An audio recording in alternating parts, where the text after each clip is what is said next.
As a stay-at-home dad over summer break, I can confidently tell you this is the hardest job in the world. I'm not saying it needs to be a competition. I know what it's like to be the full-time working parent too. I was on a team that helped save people's lives when they were having heart attacks. I've seen people recover and I've watched people die. Stressful, right? It's nothing compared to stay-at-home parenting. The kids, the mental load, no sick days. I'm on call 24/7. I'm not saying it's not worth it. I'm just saying it's a different level of hard for me. I mean, I used to save people's lives. Who's gonna save me? Okay, he had a rough day. My point is, this isn't a competition. I'm not trying to make you feel like you're not working hard. There's a lot of deadbeat dads out there who don't work at all and don't provide for their families or kids. And I need you to know I think what you're doing is honorable and loving. My goal isn't to shame you. It's for both of you to understand each other better, which we should want to do, right? So let me help you understand the stay-at-home mom in 3 minutes or less from my perspective. Sometimes, even though she seems cool, calm, and collected, it's just because her body has built up a dangerously high tolerance to the stress and cortisol surging through her veins. She's not calm. She might be imploding. Just because you can't see the weight she's carrying doesn't mean it's not there, just like you. So let's get in the habit of asking, what can we do to carry each other's burdens? Sometimes she doesn't let us know how hard life is for her because she wants to appear strong.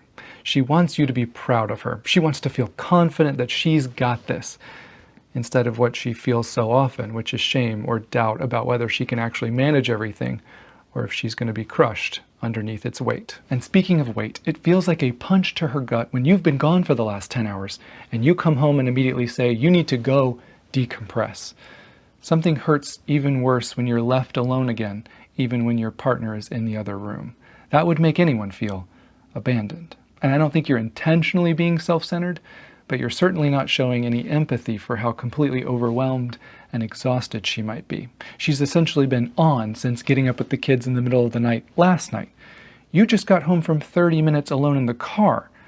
When is her decompression time? Next, I know it sounds stupid, but don't say what's for dinner. If she's been busting her butt all day managing these kids and doing all these stupid summer activities, and even though she's all done, she still pulls from some super mom reservoir and manages to make dinner for the family, and you walk in and instead of greeting her or asking about her day and reconnecting in some way, you just say, "So what's for dinner?" That makes her feel vastly unappreciated. I know you don't mean it like that, so all I'm asking is that you just replace it with this. If she likes affection, go give her a hug, maybe even a long kiss. Look her in the eyes and say, "I'm so glad to be home. How about you go take a bath or go take a walk and I take over this chaos for a little bit. Thank you so much for making dinner. I'm sure that was hard to do with all these bing bongs clawing at your legs. I'm so grateful for you and I love you." That only took 30 seconds, and yet that moment can melt away more stress and more frustration than you know. It's always the small things that have the biggest impact. So let's ask her how much of an impact this would make if we just changed these few things.